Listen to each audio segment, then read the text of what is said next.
ಮೀಸಲಾತಿ ಬೇಕೋ ಬೇಡವೋ ಈಗ ಆಧುನಿಕ Bharat. They wanted to misuse the power of these census. ದಲಿತರಂದ್ರೆ ರಿಸರ್ವೇಷನ್ ಅಂದರೆ ದಲಿತರ ಅಂತ ಹೇಳ್ತಾರೆ. ಸೊ ಈ ಭ್ರಮೆಯನ್ನು ಯಾರು ಸೃಷ್ಟಿ ಮಾಡಿದ್ರು? ನೀವು ಅಗ್ರಹಾರ ಹೆಂಗಿರುತ್ತೆ, ಮಾದಿಗರಟ್ಟಿ ಹೆಂಗಿರುತ್ತೆ, ಕೊಲೆರಟ್ಟಿ ಹೆಂಗಿರುತ್ತೆ ಅನ್ನೋದನ್ನು ನೀವು ನೋಡಿದ್ದು ಅಂತ ಹೇಳಿದ್ರೆ ಆ ರಿಸರ್ವೇಷನ್ನ ಮೂಲ ಎಲ್ಲಿರ್ಬೋದು ಅಂತ ನಮ್ಗೆ ಅರ್ಥ ಆಗುತ್ತೆ. ಇಲ್ಲಿ ಜಾತಿ ಇದೆಯಲ್ಲ, ಈ ದೇಶದಲ್ಲಿ ಜಾತಿನೇ ನೀತಿ. ಎಷ್ಟು ಜನ supreme court judges upper caste ಇದ್ದಾರೆ, ಲೋವರ್ ಕ್ಯಾಸ್ಟ್ ಇದ್ದಾರೆ ಅಂತ ಯೋಚನೆ ಮಾಡಿ. ಈ ಸಿಸ್ಟಮೇ ಇರೋವಾಗ ನೀವು ರಿಸರ್ವೇಷನ್ ಒಂದನ್ನು ಪ್ರಶ್ನೆ ಮಾಡ್ತಿರಲ್ಲ. ಮೀಸಲಾತಿಯನ್ನ ಬಡತನ ನಿರ್ಮೂಲನೆಗಾಗಿ ತಂದ್ರ ಅಥವಾ ಸಾಮಾಜಿಕ ನ್ಯಾಯಕ್ಕಾಗಿ ತಂದ್ರ? ಸೋಷಿಯಲ್ ಕ್ಯಾಪಿಟಲನ್ನು ಬ್ರೇಕ್ ಮಾಡಿ ನಾವು ಈ ಸಮುದಾಯಗಳಿಗೆ ಅವಕಾಶಗಳನ್ನು ಕೊಡಬೇಕಾಗತ್ತೆ, ಅಂದರೆ ಪ್ರಾತಿನಿಧ್ಯವನ್ನು ಕೊಡಬೇಕಾಗತ್ತೆ. ಇಷ್ಟು ವರ್ಷಗಳ ಕಾಲ ಸರ್ಕಾರಗಳು ಮಾಡಿದ್ದೇನು? ಸರ್ಕಾರಗಳ ನೀತಿಗಳ ಎಲ್ಲಿ ವೈಫಲ್ಯ ಆಯಿತು ಅಂತ ಇಷ್ಟೆಲ್ಲ ಮಾತಾಡ್ತಿರಲ್ಲ ನಾವು. ಯಾಕೆ ಒಂದು ವರ್ಲ್ಡ್ ಕಪ್ ಫುಟ್ಬಾಲ್ಗೆ ಒಂದು ಟೀಮನ್ನ ನಿಮ್ಗೆ 11 ಜನ ಸೆಲೆಕ್ಟ್ ಮಾಡೋಕ್ಕಾಗಲಿಲ್ಲ ಈ ದೇಶದಲ್ಲಿ? ಈ ರಿಸರ್ವೇಷನಿಂದ ಕೆಲಸ ಗಿಟ್ಟಿಸ್ಕೊಂಡವರು ಶಿಕ್ಷಕರಾಗ್ತಾರೆ. ಸೊ 40% ತೆಗೆದುಕೊಂಡು ಶಿಕ್ಷಕರಾಗಿರೋರು ಏನು ಕಲಿಸ್ತಾರೆ ಮಕ್ಕಳಿಗೆ? ಯಾರಾದರೂ ಇಂಥ ಪ್ರಶ್ನೆ ಕೇಳ್ತಾರೆ ಅಂತಂದರೆ ಅವ್ರನ್ನ ನಾನು ಮನುಷ್ಯರು ಅಂತ ಕನ್ಸಿಡರ್ ಕೂಡ ಮಾಡಲ್ಲ.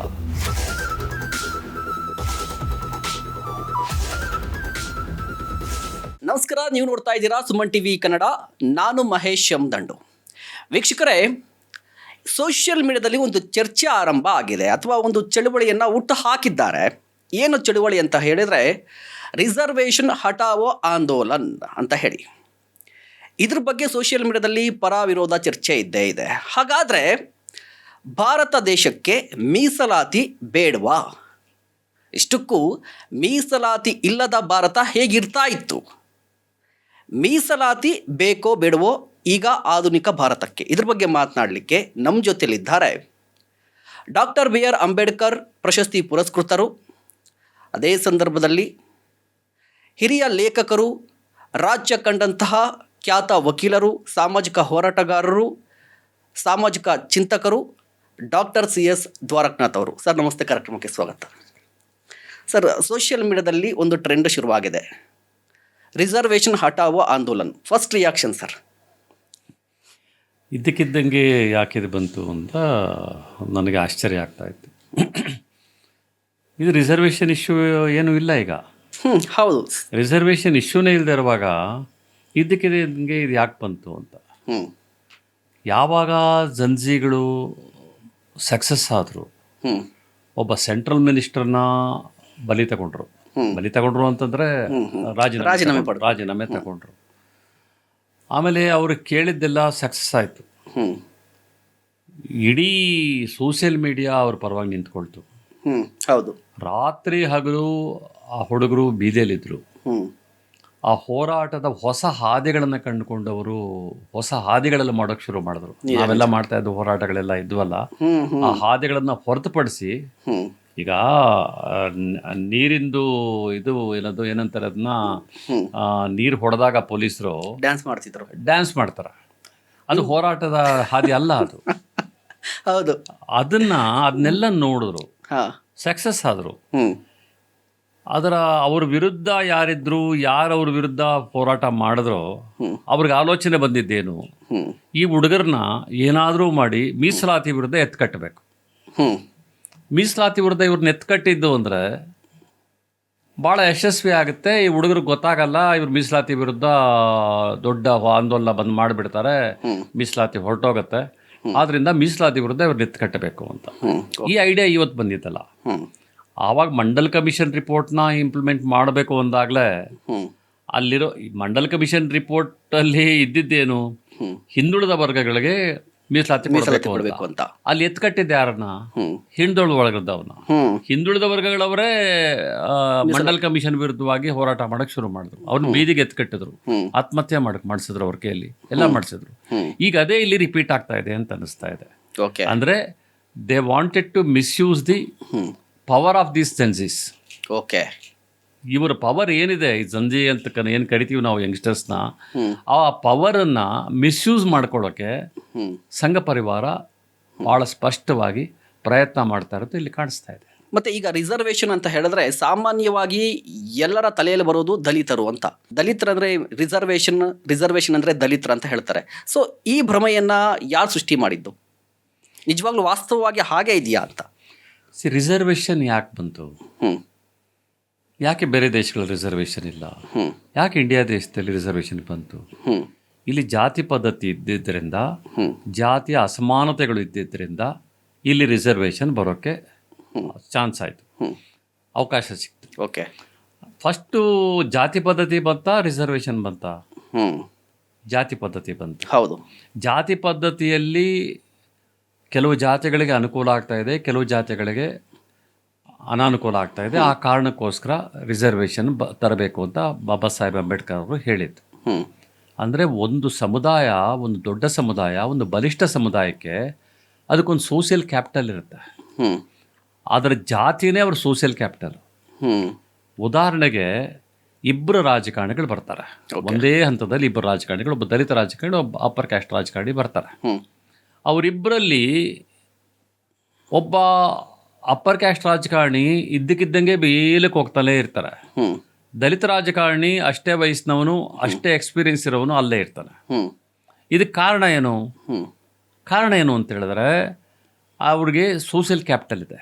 ಓಕೆ. ಅಪ್ಪರ್ ಕ್ಯಾಸ್ಟ್ಗೆ ಸೋಷಿಯಲ್ ಕ್ಯಾಪಿಟಲ್ ಇದೆ, ಇವರಿಗೆ ಸೋಷಿಯಲ್ ಕ್ಯಾಪಿಟಲ್ ಇಲ್ಲ. ಹ್ಞೂ ಅವ್ರಿಗೆ ಜಾತಿ ಮೇಲ್ಮುಖ ಚಲನೆಗೆ ಯಾವ ರೀತಿಯಲ್ಲಿ ಸಹಾಯ ಮಾಡುತ್ತೋ, ಹ್ಞೂ ಈ ದಲಿತ ಮತ್ತು ಆದಿವಾಸಿ ಅಲೆಮಾರಿ ಸಮುದಾಯಗಳಿಗೆ ಜಾತಿಯೇ ಕೆಳಮುಖ ಚಲನೆಗೂ ಕೂಡ ಸಾಧ್ಯ ಆಗುತ್ತೆ. ಹ್ಞೂ ಇದನ್ನು ಮೊದಲು ಅರ್ಥ ಮಾಡ್ಕೋಬೇಕು ನಾವು. ಓಕೆ. ರಿಸರ್ವೇಷನ್ ಎಲ್ಲಿಲ್ಲ ಹೇಳಿ? ಹ್ಞೂ ಯಾವಾಗ ಅಗ್ರಹಾರ ಅಂತ ಬಂತು, ಹ್ಞೂ ಯಾವಾಗ ಮಾದಿಗರಟ್ಟಿ ಅಂತ ಬಂತು, ಯಾವಾಗ ಹೊಲೆರಟ್ಟಿ ಅಂತ ಬಂತು, ಯಾವಾಗ ಬೇಡರಟ್ಟಿ ಅಂತ ಬಂತು, ಯಾವಾಗ ಕುರುಬರಟ್ಟಿ ಅಂತ ಬಂತು, ಆವಾಗಲೇ ರಿಸರ್ವೇಷನ್ ಬಂತು. ಹ್ಞೂ ರಿಸರ್ವೇಷನ್ನು ಕಾನ್ಸ್ಟಿಟ್ಯೂಷನ್ ಬಂದಮೇಲೆ ಬಂದಿದ್ದಲ್ಲ. ಹ್ಞೂ ನೀವು ಅಗ್ರಹಾರ ಹೆಂಗಿರುತ್ತೆ, ಮಾದಿಗರಟ್ಟಿ ಹೆಂಗಿರುತ್ತೆ, ಹೊಲೆರಟ್ಟಿ ಹೆಂಗಿರುತ್ತೆ ಅನ್ನೋದನ್ನು ನೀವು ನೋಡಿದ್ದು ಅಂತ ಹೇಳಿದ್ರೆ ಆ ರಿಸರ್ವೇಷನ್ನ ಮೂಲ ಎಲ್ಲಿರ್ಬೋದು ಅಂತ ನಮ್ಗೆ ಅರ್ಥ ಆಗುತ್ತೆ. ಓಕೆ. ಭಾಳ ಸುಲಭ. ಹ್ಞೂ ಇಲ್ಲಿ ಜಾತಿ ಇದೆಯಲ್ಲ, ಜಾತಿನೇ ನೀತಿ. ಹ್ಞೂ ಈ ದೇಶದಲ್ಲಿ ಜಾತಿನೇ ನೀತಿ. ಹ್ಞೂ ಆ ಜಾತಿಯನ್ನು ಬಳಸ್ಕೊಂಡು ಎಷ್ಟು ಜನ ಮೇಲ್ಮುಖ ಚಲನೆಗೆ ಹೋಗಿದ್ದಾರೆ ಅನ್ನೋದನ್ನು ನಾವು ಅರ್ಥ ಮಾಡ್ಕೋಬೇಕು. ಹ್ಞೂ ಅದೇ ಜಾತಿಯಿಂದಲೇ ಎಷ್ಟು ಜನ ಹೆಸರೇ ಇಲ್ದಂಗೆ ಆಗಿದ್ದಾರೆ ಅನ್ನೋದನ್ನು ಕೂಡ ನಾವು ಯೋಚನೆ ಮಾಡಬೇಕು. ಓಕೆ. ಈಗಲೂ ಆಲೋಚನೆ ಮಾಡಿ, ಹ್ಞೂ ಎಷ್ಟು ಜನ IAS ಆಫೀಸರ್ಸು ಯಾವ ಜಾತಿಯವರು ಇದ್ದಾರೆ? ಹ್ಞೂ ಪಾರ್ಲಿಮೆಂಟ್ ಮೊನ್ನೆ ಕೊಟ್ಟಿರುವಂಥ ಸ್ಟ್ಯಾಟಿಸ್ಟಿಕ್ಸ್ ಪ್ರಕಾರ, ಮೋರ್ ದೆನ್ 70% ಅಪ್ಪರ್ ಕ್ಯಾಸ್ಟ್ ಅವರು IAS ಅಲ್ಲಿದ್ದಾರೆ. ಹ್ಞೂ ಎಷ್ಟು ಜನ supreme court judges upper caste ಇದ್ದಾರೆ, ಲೋವರ್ ಕ್ಯಾಸ್ಟ್ ಇದ್ದಾರೆ ಅಂತ ಯೋಚನೆ ಮಾಡಿ. ಹ್ಞೂ ಸುಪ್ರೀಂ ಕೋರ್ಟಲ್ಲಿ ರಿಸರ್ವೇಷನ್ ಇಲ್ಲ. ಹ್ಞೂ ಅಲ್ಲಿ 76.4% ಹ್ಞೂ ಅಪ್ಪರ್ ಕ್ಯಾಸ್ಟ್ ಅವರು ಜಡ್ಜಿಗಳಾಗಿದ್ದಾರೆ. ಹ್ಞೂ ಅದರಲ್ಲಿ 36% ಒಂದೇ ಸಮುದಾಯದ ಬ್ರಾಹ್ಮಣ ಸಮುದಾಯದವರು ಅಲ್ಲಿ ಜಡ್ಜಿಗಳಾಗಿದ್ದಾರೆ. ಹ್ಞೂ ಅಲ್ಲಿ ದಲಿತರು ಇಬ್ಬರಿದ್ದಾರೆ, ಹ್ಞೂ ಬ್ಯಾಕ್ವರ್ಡ್ ಕ್ಲಾಸಸ್ಸು 3 ಜನ ಇದ್ದಾರೆ, ಹ್ಞೂ STಗಳು ಒಬ್ಬರು ಇಲ್ಲ. ಹ್ಞೂ ರಿಸರ್ವೇಷನ್ ಇಲ್ಲದೇ ಇರುವಂತಹ ಸುಪ್ರೀಂ ಕೋರ್ಟಿನ ಸ್ಟ್ಯಾಟಿಸ್ಟಿಕ್ಸ್ ನಾನು ಹೇಳ್ತಾ ಇರುತ್ತೆ. ಓಕೆ. ರಿಸರ್ವೇಷನ್ ಇದ್ದಿದ್ದರೆ ಅಲ್ಲಿ ಏನಾಗ್ತಿತ್ತು, ಹ್ಞೂ ಕನಿಷ್ಠ ರೆಪ್ರೆಸೆಂಟೇಷನ್ ಇರ್ತಾ ಇತ್ತು. ಅದಕ್ಕೆ ನಾನು ಇದನ್ನು ರಿಸರ್ವೇಷನ್ ಅಂತ ಕರೆಯಲ್ಲ, ಇದನ್ನು ರೆಪ್ರೆಸೆಂಟೇಷನ್ ಅಂತ ಕರಿತೀನಿ. ರೆಪ್ರೆಸೆಂಟೇಷನ್ ಕರೆಯುವಂಥದ್ದು ನನ್ನ ಭಾಷೆ ಅಲ್ಲ, ಅದು ಬಾಬಾ ಸಾಹೇಬ್ ಅಂಬೇಡ್ಕರ್ ಅವರ ಭಾಷೆ. ಅವ್ರು ಎಂದೂ ಕೂಡ ರಿಸರ್ವೇಷನ್ ಅಂತ ಯೂಸ್ ಮಾಡಲ್ಲ. ಅವ್ರು ಯೂಸ್ ಮಾಡೋವಂಥದ್ದು ರೆಪ್ರೆಸೆಂಟೇಷನ್, ಅಡೆಕ್ವೇಟ್ ರೆಪ್ರೆಸೆಂಟೇಷನ್, ಅಂದರೆ ಪ್ರಾತಿನಿಧ್ಯ. ನೀವು ಅಲ್ಲಿ 10 ಜನ ಇದ್ದೀರಾ ಅಂತ ಹೇಳಿದ್ರೆ, 10 ಜಾತಿಗಳಿದೆ ಅಂತ ಹೇಳಿದ್ರೆ, ನಮಗೂ ಕೂಡ ಪ್ರಾತಿನಿಧ್ಯ ಕೊಡಿ, ಅಲ್ಲಿ ನಮಗೂ ಸಮಾನವಾಗಿ ನಾವು ಪಾಲ್ಗೊಳ್ಬೇಕು, ನಮ್ಗೆ ಪ್ರಾತಿನಿಧ್ಯ ಕೊಡಿ ಅಂತ ಕೇಳುವಂಥದ್ದು ಇದೆಯಲ್ಲ, ದಟ್ ಈಸ್ ಅದನ್ನು ಇವರು ರಿಸರ್ವೇಷನ್ ಅಂತ ಕರೀತಾ ಇದ್ದಾರೆ. ಇವತ್ತಿಗೂ ಕೂಡ ಭಾರತ ದೇಶದಲ್ಲಿ ಎಲ್ಲ ಉನ್ನತ ಹುದ್ದೆಗಳು ಕೂಡ ಬಲಿಷ್ಠ ಜಾತಿಗಳೇ ಪಡ್ಕೊಂಡು ಹೋಗ್ತಾ ಇದ್ದಾವೆ. ಇನ್ನೊಂದು ಎಕ್ಸಾಂಪಲ್ನ ಹೇಳ್ತೀನಿ ನಿಮಗೆ. ಓಕೆ. ರೈಲ್ವೆ ಜಾಡಮಾಲಿಗಳಲ್ಲಿ ಎಷ್ಟು ಜನ ಅಪ್ಪರ್ ಕ್ಯಾಸ್ಟ್ ಇದ್ದಾರೆ ಹೇಳಿ ನೋಡೋಣ. ರೈಲ್ವೆ ಜಾಡಮಾಲಿಗಳಲ್ಲಿ 95% ಇರುವಂಥದ್ದು ದಲಿತರು, ಅಸ್ಪೃಶ್ಯರೇ ಇರೋದು. ಕಕ್ಕಸ್ ಗುಂಡಿಗಳಿಗೆ ಬಿದ್ದು ಸಾಯ್ತಾ ಇದ್ದಾರಲ್ಲ, ಅವ್ರ ಜಾತಿಯ ಲೆಕ್ಕಾಚಾರನ ಒಂದು ಸಾರಿ ಕೊಟ್ಬಿಡಿ, ಎಲ್ಲ ರಾಜ್ಯಗಳದ್ದು ತಗೊಂಡು ಕೊಟ್ಬಿಡಿ. 90% ಕಕ್ಕಸ್ ಗುಂಡಿಗಳಲ್ಲಿ ಆ ಕಕ್ಕಸ್ ಬಳಿಯೋಕೆ ಹೋಗಿ ಸತ್ತಿರುವಂಥವರು ದಲಿತರು ಮತ್ತು ಇತರೆ ಹಿಂದುಳಿದ ಮತ್ತು ಆದಿವಾಸಿ ಸಮುದಾಯಗಳೇ ಹೊರತು ಅಪ್ಪರ್ ಕ್ಯಾಸ್ಟ್ ಅಲ್ಲ. ಈ ಸಿಸ್ಟಮೇ ಇರೋವಾಗ ನೀವು ರಿಸರ್ವೇಷನ್ ಒಂದನ್ನು ಪ್ರಶ್ನೆ ಮಾಡ್ತಿರಲ್ಲ, ಎಜುಕೇಷನಲ್ಲಿ ಮಾತ್ರ ಹೇಳ್ತಿದ್ರಲ್ಲ, ಹೋಗ್ಲಿ ಎಜುಕೇಷನ್ಗೂ ಬರೋಣ, ಅದಕ್ಕೂ ಬರ್ತೀನಿ ನಾನು. ಎಷ್ಟು ರಿಸರ್ವೇಷನ್ ಇದೆ ಇಂಡಿಯಾ ದೇಶದಲ್ಲಿ? 50% ರಿಸರ್ವೇಷನ್ ಇದೆ. ಹೌದು, 50% ರಿಸರ್ವೇಷನ್ ಇದೆ. ಆದರೆ SC ST OBC 3 ಕಮ್ಯುನಿಟಿಗಳಿಗೆ ರಿಸರ್ವೇಷನ್ಸ್ ಇವ್ರು ಕೇಳ್ತಾ ಇರೋಂಥದ್ದು. ಆ ಮೂರನ್ನ ಪ್ರಶ್ನೆ ಮಾಡ್ತಾರೆ. ಮೇಜರ್ ಆಗಿ SCಗಳನ್ನೇ ಕೇಳ್ತಾರೆ ಇವರು. ಆಯಿತಾ? ಈ ಮೂರಕ್ಕೂ ಸೇರಿಬಿಟ್ಟು 50% ರಿಸರ್ವೇಷನ್ ಇದೆ. ಗೌರ್ಮೆಂಟಲ್ಲಿ ಜಾಬ್ಸ್ ಎಷ್ಟು ಪರ್ಸೆಂಟ್ ಇದೆ? ಗೌರ್ಮೆಂಟಲ್ಲಿರುವಂಥ ಜಾಬ್ಸು ಬರೀ 10%. ನಾನು ಲೆಕ್ಕಾಚಾರಕ್ಕೆ ಹೇಳ್ತಾ ಇದ್ದೀನಿ ಇದನ್ನು. ಓಕೆ. ಪ್ರೈವೇಟ್ ಸೆಕ್ಟರಲ್ಲಿ 90% ಜಾಬ್ಸ್ ಇದೆ, ಅಲ್ಲಿ ರಿಸರ್ವೇಷನ್ ಇಲ್ಲ. ಹೌದು. ಇಲ್ಲಿ ಗೌರ್ಮೆಂಟಲ್ಲಿರುವಂಥ ಜಾಬ್ಸಲ್ಲಿ 10%ಅಲ್ಲಿ 50% ಅಂದರೆ ಎಷ್ಟಾಯಿತು? 5% ಆಯಿತು. 5% ರಿಸರ್ವೇಷನ್ ತಗೊಳ್ಳೋಂಥವ್ರನ್ನ ಇಷ್ಟು ಪ್ರಶ್ನೆ ಕೇಳ್ತಿರಲ್ಲ ನೀವು. ನಿಮ್ಮ ನಿಮ್ಮ ಕ್ಯಾಪಿಟೇಷನ್ ಕೊಟ್ಟು ನೀವು ಮೆಡಿಕಲ್ ಸೀಟ್ಗಳು, ಇಂಜಿನಿಯರಿಂಗ್ ಸೀಟ್ಗಳು ಪಡ್ಕೊಳ್ಳೋ ಅಂಥದ್ದನ್ನು ಪ್ರಶ್ನೆ ಮಾಡಲ್ಲ. EWSನ ಪ್ರಶ್ನೆ ಮಾಡಲ್ಲ.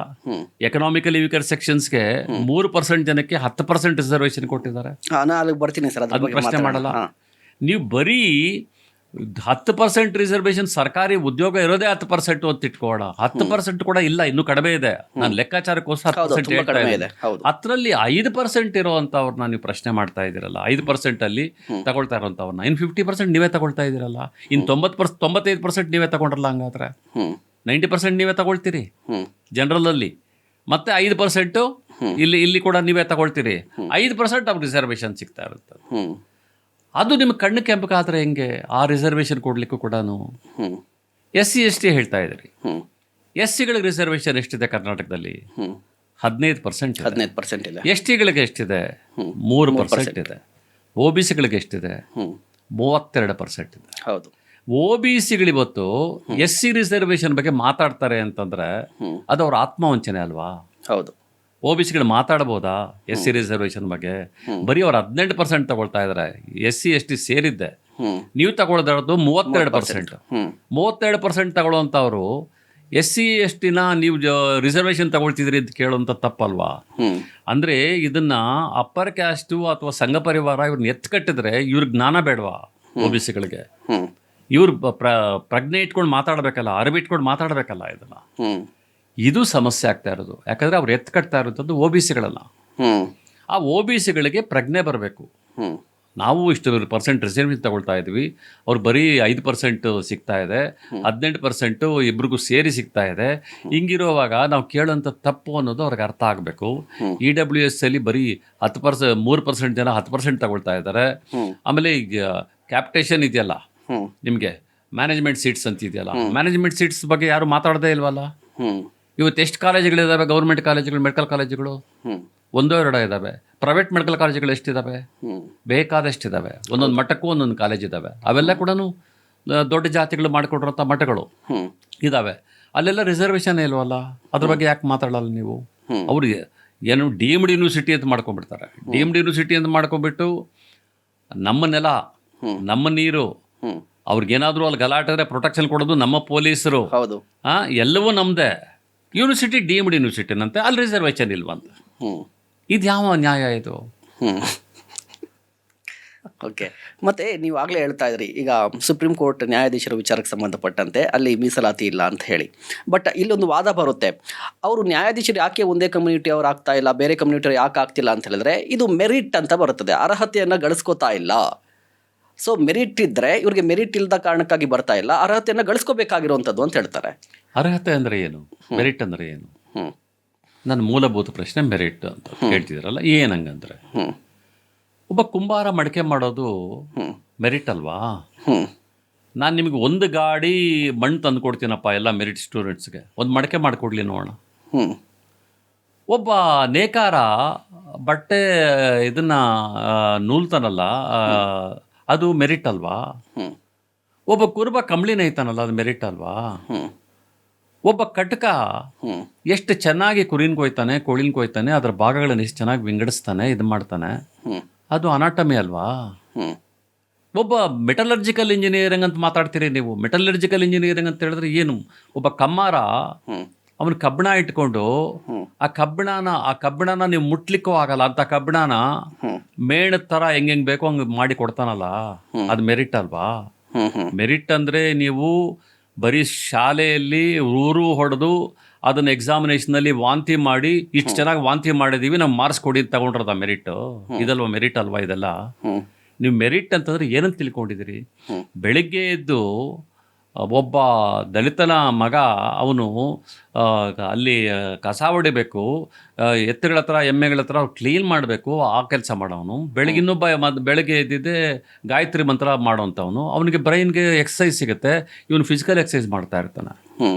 ಮೆರಿಟ್ಟು ಯಾರಿಗೆ ಬರುತ್ತೆ? ನಿಮ್ಮ ಎಜುಕೇಷನ್ ಸಿಸ್ಟಮ್ ಹೆಂಗಿದೆ? ನಿಮ್ಮ ಎಜುಕೇಷನ್ ಸಿಸ್ಟಮು ಶ್ರಮ ಆಧಾರಿತ ಆಗಿದ್ರೆ ಮೆರಿಟ್ ಬೇಕಾಗಿಲ್ಲ, ನಮಗೆ ಅವಾಗ ರಿಸರ್ವೇಷನ್ ಬೇಕಾಗಿಲ್ಲ. ನಿಮ್ಮ ಎಜುಕೇಷನ್ ಸಿಸ್ಟಮ್ ಇರೋದು ಬುದ್ಧಿ ಆಧಾರಿತ, ಬರೀ ಬೌದ್ಧಿಕ ಆಧಾರಿತ, ಬರೀ ಮೆದ್ಲನ್ನು ಬಳಸೋದು. ನಿಮಗೆ ಮೆದ್ಲಿದೆ, ನೀವು ಅದನ್ನ ಬಳಸ್ತೀರಿ. ನಮ್ಮ ಮೆದ್ಲಿರೋದು ನಮ್ಮ ಬೆರಳಲ್ಲಿ. ನಾವು ಮಡಕೆ ಮಾಡೋದ್ರಲ್ಲಿ, ಕಂಬಳಿ ನೇಯೋದ್ರಲ್ಲಿ, ಬಟ್ಟೆ ನೇಯೋದ್ರಲ್ಲಿ ನಮ್ಮ ಮೆರಿಟ್ ಇರೋವಂಥದ್ದು. ಈ ಮೆರಿಟ್ ಬಗ್ಗೆ ನೀವು ಯಾಕೆ ಮಾತಾಡಲ್ಲ? ನಮ್ಮ ಮೆರಿಟ್ ಬಗ್ಗೆ ಯಾಕೆ ಮಾತಾಡಲ್ಲ? ಓಕೆ. ಮತ್ತು ಈಗ ಸೋಷಿಯಲ್ ಮೀಡಿಯಾದಲ್ಲಿ ಒಂದು ಪೋಸ್ಟರ್ ಎದಾಡ್ತಾ ಇದೆ ಸರ್. ಆರ್ಮಿಯಲ್ಲಿ ನೋ ರಿಸರ್ವೇಷನ್, ಇಸ್ರೋ ಅಲ್ಲಿ ನೋ ರಿಸರ್ವೇಷನ್, DRDO ಅಲ್ಲಿ ನೋ ರಿಸರ್ವೇಷನ್, ಕ್ರಿಕೆಟಲ್ಲೂ ಕೂಡ ರಿಸರ್ವೇಷನ್ ಇಲ್ಲ. ಆದರೆ ಎಜುಕೇಷನಲ್ಲಿ 60% ಇದೆ, ಮೆಡಿಕಲಲ್ಲಿ 60% ಇದೆ, ಗೌರ್ಮೆಂಟ್ ವರ್ಕಲ್ಲಿ 60% ಇದೆ. So make India great again, end reservation. ಅಲ್ಲ, ಈಗ ಕ್ರಿಕೆಟಲ್ಲಿ ರಿಸರ್ವೇಷನ್ನು ಇಲ್ಲ ಅಂತ ಹೇಳ್ತಾರೆ. ಅದಕ್ಕೆ ಕ್ರಿಕೆಟಲ್ಲಿ ತುಂಬ ಚೆನ್ನಾಗಿ ಹೋಗ್ತಾ ಇದೆ, ಕ್ರಿಕೆಟ್ ಟೀಮ್ ಚೆನ್ನಾಗಿದೆ, ತುಂಬ ಬೇರೆ ಕಡೆ ಎಲ್ಲ ಗೆಲ್ತಾ ಇದ್ದೀವಿ, ರಿಸರ್ವೇಷನ್ ಇಲ್ಲ ಅಂತ. ಕ್ರಿಕೆಟಲ್ಲಿ ಫಾಸ್ಟ್ ಬೌಲರ್ಸ್ ಯಾವ ಜಾತಿ ಇದಾವ್ರೆ ಅಂತ ಒಂದು ಸ್ವಲ್ಪ ನೋಡಿ. ಒಳ್ಳೆ ಫೀಲ್ಡರ್ಸ್ ಯಾವ ಜಾತಿಯವರು ಇದ್ದಾರೆ ಅಂತ ನೋಡಿ. ಅಲ್ಲಿ ರಿಸರ್ವೇಷನ್ನು ನೀವು ಕೊಡಬೇಕಾಗಿರೋವಂಥವ್ರು ಅವ್ರ ಮೆರಿಟಿಂದ ತಗೊಳ್ತಾ ಇದ್ದಾರೆ. ಅಲ್ಲಿ ಬ್ರೈನ್ ಇಲ್ಲ, ಅಲ್ಲಿ ನಿಮ್ಮ ಫಿಸಿಕಲ್ ಎಕ್ಸಸೈಸಸ್, ನಿಮ್ಮ ಫಿಸಿಕಲ್ ಸ್ಟ್ರೆಂತ್ ಬೇಕಾಗಿರೋದು. ಅದರಿಂದಾಗಿ ಆಟೋಮೆಟಿಕ್ ಆಗಿ ಸೆಲೆಕ್ಟ್ ಆಗ್ತಾ ಇದ್ದಾರೆ ಅವರು. ಅಲ್ಲೂ ಕೂಡ ಇಷ್ಟು ದಿವಸ ಅನ್ಯಾಯ ಇತ್ತು. ಕಳೆದ 20 ವರ್ಷಗಳಿಂದ ಕಡೆ ಬರೀ 11 ಜನನೂ ಮೇಲ್ಜಾತಿಯವರೇ ಇರ್ತಾ ಇದ್ರು. ಈಗ ಒಬ್ಬ ದಲಿತ ಇರ್ತಾನೆ, ಒಬ್ಬ ಮುಸ್ಲಿಂ ಇರ್ತಾನೆ, ಒಬ್ಬ ಹಿಂದುಳಿದವನು ಇರ್ತಾನೆ, ಒಬ್ಬ ಆದಿವಾಸಿ ಇರ್ತಾನೆ, ಒಬ್ಬ ಅಲೆಮಾರಿ ಇರ್ತಾನೆ. ಈಗ ಅದರಿಂದ ಗೆಲ್ತಾ ಇದ್ದೀರಿ. ಈಗ ಇಷ್ಟೆಲ್ಲ ಮಾತಾಡ್ತಿರಲ್ಲ, ನಾವು ಮೆರಿಟ್ ಬಗ್ಗೆ ಮಾತಾಡ್ತಿರಲ್ಲ. ಯಾಕೆ ಒಂದು ವರ್ಲ್ಡ್ ಕಪ್ ಫುಟ್ಬಾಲ್ಗೆ ಒಂದು ಟೀಮನ್ನ ನಿಮ್ಗೆ 11 ಜನ ಸೆಲೆಕ್ಟ್ ಮಾಡೋಕ್ಕಾಗಲಿಲ್ಲ ಈ ದೇಶದಲ್ಲಿ? ಹೌದು, ಇದಕ್ಕೆ ಉತ್ತರ ಕೊಡಲಿ ಅವರು. ಯಾಕೆ ಬರೀ ಫುಟ್ಬಾಲ್ ಆಡೋವಂತಹ ಒಂದು ಟೀಮನ್ನು ನಿಮ್ಗೆ ಸೆಲೆಕ್ಟ್ ಮಾಡೋಕ್ಕಾಗಲಿಲ್ಲ? ಎಷ್ಟು 170 ಕೋಟಿ ಇರುವಂತಹ ಜನದಲ್ಲಿ ಅಂದರೆ ನೀವು ಇಂಥ ಆರ್ಗ್ಯುಮೆಂಟ್ಸಿಂದಾಗಿ, ರಿಸರ್ವೇಷನ್ನು ಇಂಥಗಳ ಆರ್ಗ್ಯುಮೆಂಟ್ಸಿಂದಾಗಿ ನೀವು ರೋಗಿಷ್ಠರಾಗಿದ್ದೀರಾ ಅಂತ ಅರ್ಥ. ನೀವು ರೋಗಿಷ್ಠರಾಗದೆ ನೀವು ಆರೋಗ್ಯಪೂರ್ಣವಾಗಿ ಯೋಚನೆ ಮಾಡೋಂಗಿದ್ದಿದ್ರೆ ಈ ಸಮುದಾಯಕ್ಕೆ ನನ್ನಿಂದ ಅನ್ಯಾಯ ಆಗಿದೆ. ನಾನು ಟಾಯ್ಲೆಟಲ್ಲಿ ಕುಂತು ನಾನು ಮಲ ಮಾಡಿದ್ದನ್ನು ತೆಗೆಯುವಂಥ ಸಮುದಾಯ, ಅವ್ರ ತಾತಂದರು, ಅವ್ರ ಅಜ್ಜಿಯಂದರು ಎಲ್ಲ ತಲೆ ಮೇಲೆ ಹೊತ್ತರು, ನಮ್ಮ ತಾತಂದ್ರ ನಮ್ಮ ಮಲವನ್ನು ಹೊತ್ತರು ಅನ್ನುವಂಥ ಒಂದೇ ಒಂದು ಪರಿಕಲ್ಪನೆ ನಿಮ್ಗೆ ಯಾಕೆ ಬರಲ್ಲ? ಒಂದು ಗಿಲ್ಟ್ ಯಾಕೆ ಕಾಡಲ್ಲ ನಿಮಗೆ? ಯಾರೋ ನೇದಿರುವಂಥ ಶರ್ಟ್ ನಾನು ಹಾಕ್ಕೊಂಡು ಓಡ್ತಿದ್ದೀನಲ್ಲ, ಆ ನೇದವನ ಗತಿ ಏನಾಗಿದೆ, ಅವನ ಬದುಕು ಹೆಂಗಿದೆ ಅಂತ ಎಂದಾದರೂ ನೋಡಿದ್ದೀರಾ ನೀವು? ಇಲ್ಲೊಂದು ಆರ್ಗ್ಯುಮೆಂಟ್ ಬರುತ್ತೆ ಸರ್. ಈಗ ಮಲ ಹೊರೋದೆಲ್ಲನೂ ಕೂಡ ನಾವು ಮಾಡ್ತಾ ಇಲ್ವಲ್ಲ, ಯಾರೋ ನಮ್ಮ ಮುತ್ತಾತ ಮಾಡಿರೋದು, ನಮ್ಮ ತಾತ ಮಾಡಿರೋದು, ಆಗಾಗಿರೋದು, ಈಗ ನಾವೇ ಯಾಕೆ ಅನುಭವಿಸ್ಬೇಕು? ಸ್ಕ್ರೂ ಹಾಕೋವಾಗ ಒಂದು ದಾರಿಯಲ್ಲಿ ಸ್ಕ್ರೂ ಹಾಕ್ತೀರಾ ನೀವು, ಸ್ಕ್ರೂ ತೆಗೆಯುವಾಗಲೂ ಅದೇ ದಾರಿಯಲ್ಲೇ ಬರಬೇಕು. ಈಗ ಸ್ಕ್ರೂ ತೆಗಿತಾ ಇದ್ದೀವಿ, ಅದೇ ದಾರಿಯಲ್ಲಿ ಬರಬೇಕಾಗತ್ತೆ ನಾವು. ನಮ್ಮ ತಾತ ಮಾಡೋದಕ್ಕೆ ಯಾರು ಚಾಲೆಂಜ್ ತಗೊಳ್ತಾ ಇಲ್ಲ. ನಮ್ಮ ತಾತ ಮಾಡಿದ್ದ ಗಿಲ್ಟ್ ಇದೆಯಲ್ಲ, ಆ ಗಿಲ್ಟ್ ನಮಗಿರ್ಬೇಕಿತ್ತು. ನಾನು ಒಬ್ಬ ಲ್ಯಾಂಡ್ಲಾರ್ಡ್ ಕುಟುಂಬದಿಂದ ಬಂದವನಿಗೆ ನಮ್ಮ ಮನೇಲಿ ಜೀತ ಮಾಡ್ತಾ ಇದ್ನಲ್ಲ, ಅವನ ಬಗ್ಗೆ ಕರುಣೆ ಇರಬೇಕು. ಅವನ ಮಗ ಅನ್ಯಾಯ ಆಯ್ತಲ್ಲ ನನ್ನಿಂದಾಗಿ ಅನ್ನುವಂಥ ಗಿಲ್ಟ್ ಇರಬೇಕು. ಆ ಗಿಲ್ಟ್ ಇದ್ದರೆ ಇವೆಲ್ಲ ಅರ್ಥ ಆಗೋದು ಭಾಳ ಸುಲಭ ಆಗತ್ತೆ. ಇಲ್ಲಿನ ಜಾತಿ ಪದ್ಧತಿನ ನೀವು ಎಷ್ಟು ಚೆನ್ನಾಗಿ ನಿಮ್ಮ ಹೆಸರುಗಳ ಪಕ್ಕದಲ್ಲೇ ನಿಮ್ಮ ಜಾತಿನ ಇಟ್ಕೊಂಡು ಓಡಾಡ್ತಿರಲ್ಲ, ರಿಸರ್ವೇಷನ್ ವಿರುದ್ಧ ಮಾತಾಡ್ತಿರಲ್ಲ. ನಿಮ್ಮ ಹೆಸರು ಪಕ್ಕದಲ್ಲೇ ಜಾತಿ ಇರುತ್ತೆ, ಹೌದು, ಜಾತಿ ಸೂಚಕವಾದಂಥ ಪದ ಇರುತ್ತೆ. ಅದು ದೊಡ್ಡದಾಗಿ ಹೇಳ್ಕೊಡ್ತೀರಾ, ನಾನು ಇಂಥ ಜಾತಿಯವನು, ನನ್ನ ಜೆನೆಟಿಕ್ಸ್ ಇಂಥದ್ದು ಅಂತೆಲ್ಲ ಹೇಳ್ಕೊಳ್ತೀರಾ. ಆದರೆ ಆ ಹೆಸರಿನ ಪಕ್ಕದಲ್ಲಿ ಜಾತಿ ಹಾಕ್ಕೊಳ್ಳೋದಕ್ಕೆ ಅವಮಾನ ಪಡೋವಂಥ ಎಷ್ಟು ಜಾತಿಗಳಿದಾವೆ. ಇವತ್ತು ಕ್ಷೌರ ಮಾಡೋವಂಥವನು ಒಬ್ಬ, ಅವನ ಮಗನ್ನ ಆ ಕ್ಷೌರದ ಅಂಗಡಿ ಇರುತ್ತಲ್ಲ, ಆ ಕ್ಷೌರದ ಅಂಗಡಿ ಇರೋವಂಥ ಕಡೆ ಸ್ಕೂಲಿಗೆ ಸೇರಿಸಲ್ಲ.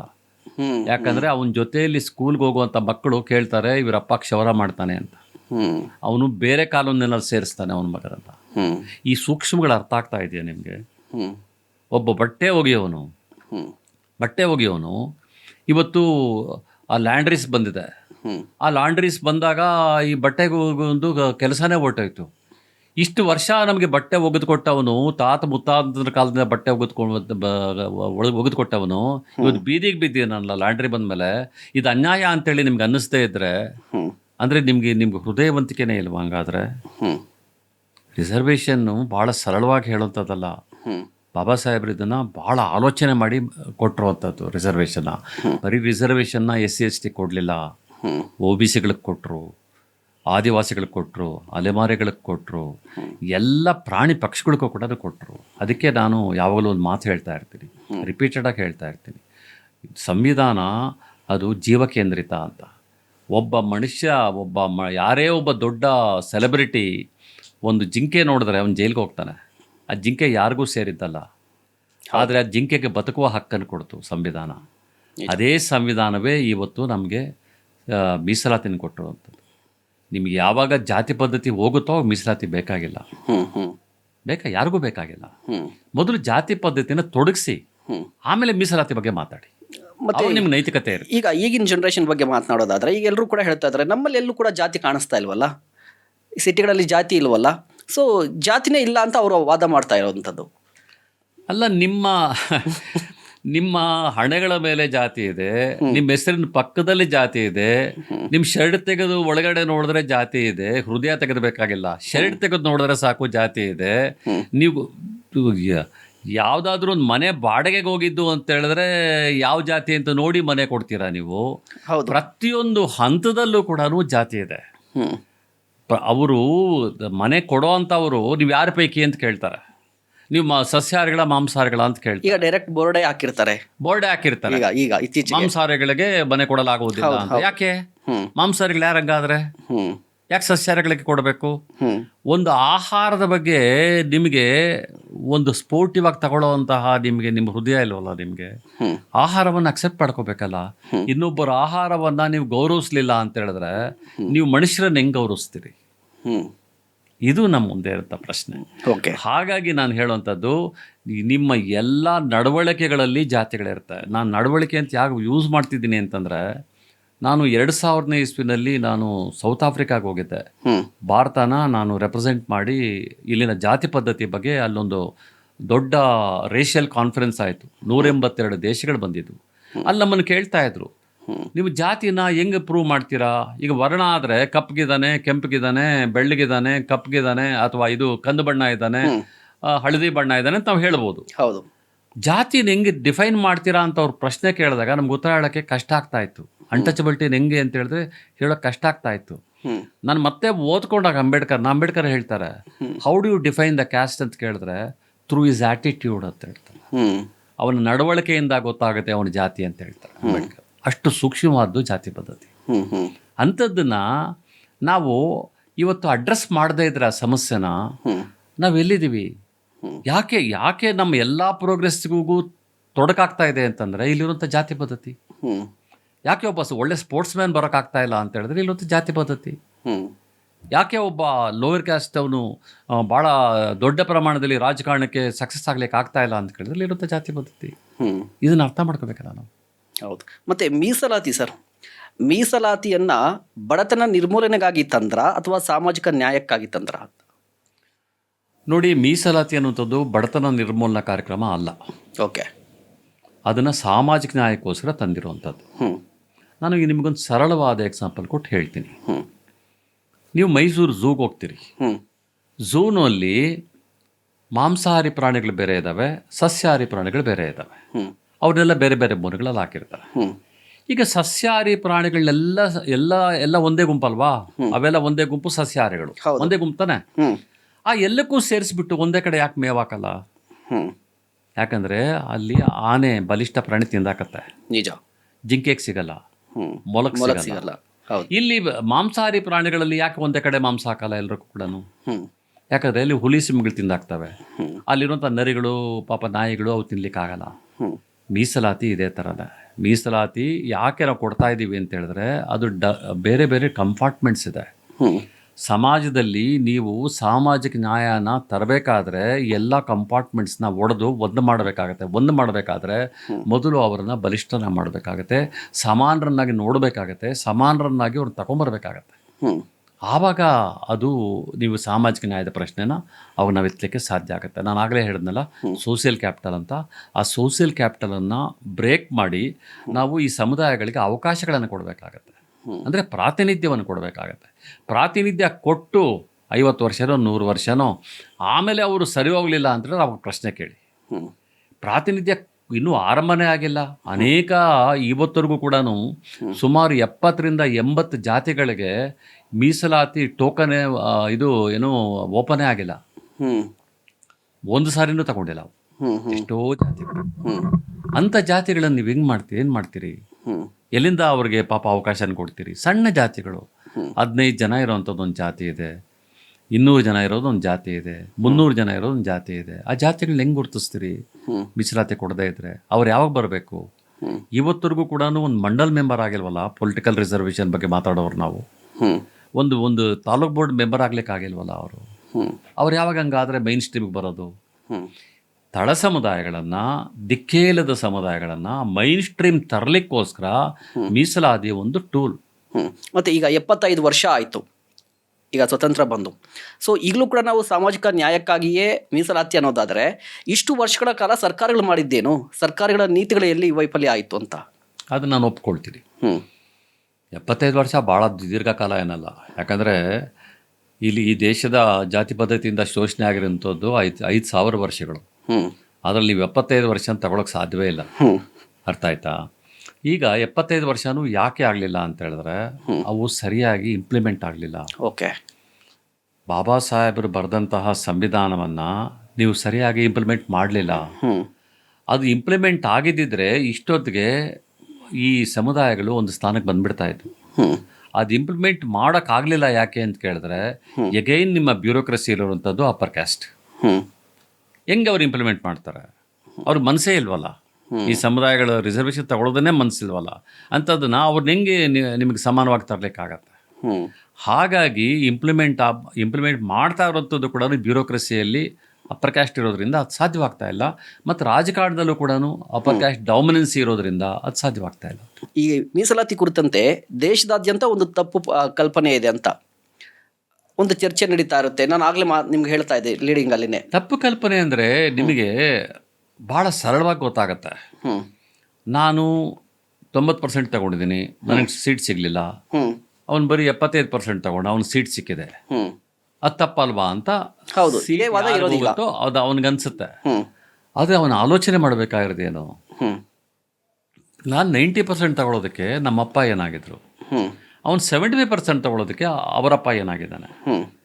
ಅವನು ಗುಡಿಸಲಲ್ಲಿ, ಟೆಂಟಲ್ಲಿ, ಗುಡಾರದಲ್ಲಿ ಇದ್ಕೊಂಡು ಅವನು 60% ತಗೊಂಡ್ರು ಕೂಡ ಇವನು ಸಮಾನನೇ ಅಲ್ವಾ? ಇವನು IAS ಆಫೀಸರ್ ಮಗ, ಒಳ್ಳೆ ಎಕ್ಸಿಕ್ಯೂಟಿವ್ ಇಂಜಿನಿಯರ್ ಮಗ, ಸೂಪರ್ಟೆಂಟ್ ಇಂಜಿನಿಯರ್ ಮಗ ಆಗಿರುವಂಥವನು 90% ತಗೊಳ್ಳೋದು. ಇವನು ಯಾವ ಸ್ಕೂಲಲ್ಲಿ ಓದಿರ್ತಾನೆ, ಅವನು ಯಾವ ಸ್ಕೂಲಲ್ಲಿ ಓದಿರ್ತಾನೆ. ಇವನು ಯಾವುದೋ ಒಂದು ಇಂಟರ್ನ್ಯಾಷನಲ್ ಸ್ಕೂಲಲ್ಲಿ ಓದಿರ್ತಾನೆ, ಅವ್ನು ಗೌರ್ಮೆಂಟ್ ಸ್ಕೂಲಲ್ಲಿ ಓದಿರ್ತಾನೆ. ಇವನಿಗೆ ಶಿಕ್ಷಣ ಎಂಥದ್ದು ಸಿಗುತ್ತೆ, ಅವನಿಗೆಂಥ ಶಿಕ್ಷಣ ಸಿಕ್ಕಿರುತ್ತೆ. ಅವರಿಬ್ಬರು ಹೆಂಗೆ ಈಕ್ವಲ್ ಆಗಿ ನೀವು ಕಾಂಪಿಟೇಷನ್ಗೆ ಬಂದಾಗ, IASಗೆ ಬಂದಾಗ ನೀನು ಯಾವ ಸ್ಕೂಲಲ್ಲಿ ಓದಿದ್ಯಾ ಅಂತ ಕೇಳಲ್ವಲ್ಲ, ಯಾರು ಕೇಳಲ್ಲ. ಓಕೆ, ಅವಾಗ ಏನಾಗುತ್ತೆ, ಎಕ್ಸಾಮಿನೇಷನ್ ಒಂದೇ ಕ್ವಶನ್ ಪೇಪರ್, ಇಬ್ಬರಿಗೂ ಒಂದೇ ಆನ್ಸರ್, ಇಬ್ಬರಿಗೂ ಒಂದೇ ಎಲ್ಲ ಮಾನದಂಡಗಳು ಒಂದೇ ಆಗಿರ್ತವೆ. ಆದರೆ ಬ್ಯಾಕ್ಗ್ರೌಂಡ್ ಎಷ್ಟು ಇಂಪಾರ್ಟೆಂಟು. ಅವನು ಎಲ್ಲಿಂದ ಬಂದ, ಅವನು ಯಾವ ಫ್ಯಾಮಿಲಿಯಿಂದ ಬಂದ, ಇವನು ಯಾವ ಫ್ಯಾಮಿಲಿಯಿಂದ ಬಂದ, ಇವನು 90% ಸ್ಕೋರ್ ಮಾಡಲಿಕ್ಕೆ ಇವನಿಗೆ ಕೊಟ್ಟಿರುವಂಥ ಟ್ರೈನಿಂಗ್ ಎಂಥದ್ದು, ಹಿನ್ನೆಲೆ ಎಂಥದ್ದು, ಶಾಲೆ ಎಂಥದ್ದು, ಇವನು ಖರ್ಚು ಮಾಡಿರೋ, ಇವನ ಮೇಲೆ ಇನ್ವೆಸ್ಟ್ ಮಾಡಿರೋಂಥ ಅಮೌಂಟ್ ಎಷ್ಟು, ಅವನಿಗೇನು ಕೂಲಿ ಮಾಡಿಕೊಂಡು, ಅವರಪ್ಪ ಕೂಲಿ ಮಾಡಿಕೊಂಡು, ಅವನು ಕೂಲಿ ಮಾಡಿಕೊಂಡು ಓದಬೇಕಾಗತ್ತೆ. ಓಕೆ, ಈ ರಿಸರ್ವೇಷನಿಂದ ಕೆಲಸ ಗಿಟ್ಟಿಸ್ಕೊಂಡವರು ಶಿಕ್ಷಕರಾಗ್ತಾರೆ. ಸೊ ಅವ್ರಿಗೆ ಒಂದು 40% ಬಂದಿರುತ್ತೆ ಮಾರ್ಕ್ಸಲ್ಲಿ ಬಂದಾಗ. ಸೊ 40% ತೆಗೆದುಕೊಂಡು ಶಿಕ್ಷಕರಾಗಿರೋರು ಏನು ಕಲಿಸ್ತಾರೆ ಮಕ್ಕಳಿಗೆ ಅನ್ನುವಂಥ ಪ್ರಶ್ನೆ ಕೂಡ ಕೇಳ್ತಾ ಇದ್ದಾರೆ ಈಗ. ಇದು ಅತ್ಯಂತ ಅಗ್ಲಿ ಆ್ಯಂಡ್ ನಾನ್ಸೆನ್ಸ್ ಕ್ವಶನ್ ಇದು. ಯಾರಾದರೂ ಇಂಥ ಪ್ರಶ್ನೆ ಕೇಳ್ತಾರೆ ಅಂತಂದರೆ ಅವ್ರನ್ನ ನಾನು ಮನುಷ್ಯರು ಅಂತ ಕನ್ಸಿಡರ್ ಕೂಡ ಮಾಡಲ್ಲ. ಯಾಕೆ ಅಂತ ಕೇಳಿದ್ರೆ, ನೀವು ಜಾತಿಯಿಂದಾಗಿ ಅವ್ರು ಏನು ಕಲಿಸೋಕೆ ಸಾಧ್ಯವಿಲ್ಲ ಅಂತ ಹೇಳ್ತೀರಲ್ಲ. ಒಂದು ಸಣ್ಣ ಎಕ್ಸಾಂಪಲ್ ನಿಮ್ಗೆ ಹೇಳ್ತೀನಿ. ಓಕೆ, ಮೆಡಿಕಲಲ್ಲಿ ಈಗ ನೀವು ಭಾಳ ಅಪ್ಪರ್ ಕ್ಯಾಸ್ಟಿಂದ ಬಂದಿರ್ತೀರಿ, ನೀವು ಅಪ್ಪಟ ಸಸ್ಯಾಹಾರಿಗಳು, ನೀವು ಮೆಡಿಕಲ್ ಎಕ್ಸಾಮಿನೇಷನ್ಗೆ ಬರ್ತೀರಿ, 90% ತಗೊಳ್ತೀರಿ. ಇನ್ನೊಬ್ಬ ಮಾಂಸಾಹಾರಿ, ಅವನು ಶೂದ್ರ, ದಲಿತ, ಆದಿವಾಸಿ, ಅಲೆಮಾರಿ ಏನೋ ಒಂದಾಗಿರ್ತಾನೆ, ಅವನು 70% ತಗೊಂಡಿರ್ತಾನೆ. ಅವನಿಗೆ ಕೋಳಿ ಕೊಯ್ಯೋದು ಗೊತ್ತು, ಕುರಿ ಕೊಯ್ಯೋದು ಗೊತ್ತು, ಕುರಿ ಅನಾಟಮಿ ಗೊತ್ತು, ಫಿಸಿಯಾಲಜಿ ಗೊತ್ತು. ಇವನಿಗೇನು ಗೊತ್ತು? ಅವ್ನು ರಕ್ತನ ಮುಟ್ಟಿರ್ತಾನೆ, ಮಾಂಸನ ಮುಟ್ಟಿರ್ತಾನೆ, ಅವನಿಗೆ ಯಾವ ಅಸಹ್ಯನೂ ಆಗಲ್ಲ, ಆಪ್ರೇಷನ್ ಮಾಡ್ತಾನೆ. ಇಲ್ಲಿ ಎಷ್ಟೋ ಜನ ಮೆರಿಟೋರಿಯಸ್ ಸ್ಟೂಡೆಂಟ್ಸು 90%, 99% ತಗೊಂಡವರು ಮೆಡಿಕಲ್ಗೆ ಬಂದಿದ್ದೆ ಆ ಫೋರ್ಸೆಪ್ಸ್ನ ಡಿಸೆಕ್ಷನ್ ಪ್ರಶ್ನೆ ಬಂದಾಗ ಆ ಫೋರ್ಸೆಪ್ಸ್ನ ನೈಫ್ಸ್ನ ಬಿಸಾಕ್ಬಿಟ್ಟು ಓಡೋಗಿದ್ದಾರೆ. ಅಂದರೆ ಅವ್ನಿಗೆ ಅರ್ಧ ನಾಲೆಡ್ಜ್ ಅಲ್ಲೇ ಇತ್ತು, ಅವ್ನು ಹುಟ್ಟಿನಿಂದಲೇ ಬಂದಿತ್ತು. ಆ ಫಿಸಿಯಾಲಜಿ, ಅನಾಟಮಿ, ಆ ಸ್ಪರ್ಶ, ಮಾಂಸದ ಸ್ಪರ್ಶ, ರಕ್ತದ ಸ್ಪರ್ಶ ಎಲ್ಲ ಇವ್ರಿಗೆ ಇಲ್ಲಿಂದ ಬಂದಿರುತ್ತೆ.